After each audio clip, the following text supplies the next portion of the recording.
നമസ്കാരം, സമഗ്രയിലേക്ക് സ്വാഗതം.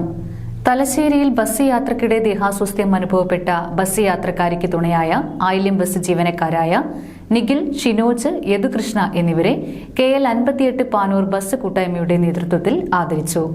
Panoor police station senior CPO Sreejith Kodiyeri ഉപഹാരങ്ങൾ നൽകി ആദരിച്ചു.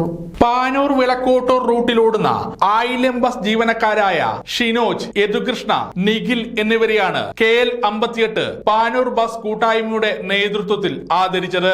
പ്രവർത്തനം നടത്തിയ ആയില്യം ബസ്സിലെ ജീവനക്കാരെ ആദരിക്കലാണ്.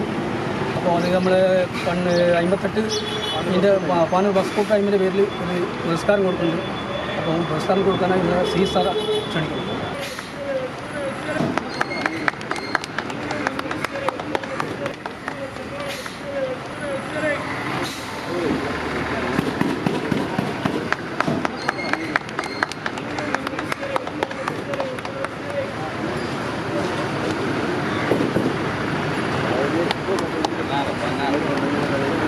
Panoor police station senior CPO Sreejith Kodiyeri ഉപഹാരങ്ങൾ നൽകി ആദരിച്ചു. കഴിഞ്ഞ ദിവസം ആയില്യം ബസ്സിൽ യാത്ര ചെയ്യുന്നതിനിടയിൽ യാത്രക്കാരിക്ക് ദേഹാസ്വാസ്ഥ്യം അനുഭവപ്പെട്ടതിനെ തുടർന്ന് ഇവർ ഉടൻ തന്നെ ഇന്ദിരാഗാന്ധി സഹകരണ ആശുപത്രിയിൽ എത്തിച്ച് ചികിത്സ ലഭ്യമാക്കിയിരുന്നു. ഇവരുടെ ഈ പ്രവൃത്തിയെ സോഷ്യൽ മീഡിയ ഇരുകൈയും നീട്ടിയാണ് സ്വീകരിച്ചത്. നിരവധി സംഘടനകളുടെ നേതൃത്വത്തിൽ ഇവരെ ആദരിച്ചു കഴിഞ്ഞു. KL 58 പാനൂർ ബസ് കൂട്ടായ്മയുടെ നേതൃത്വത്തിൽ ഒരുക്കിയ ആദരവിന് ശ്രീനി ആറാം തമ്പുരാൻ, രാജേഷ്, ജിജു, ബിബിൻ, മോജു, മണി മാക്കുനി, അഖിലേഷ് ചെമ്പാട് തുടങ്ങിയവർ നേതൃത്വം നൽകി. സമഗ്ര ന്യൂസ്, പാനൂർ.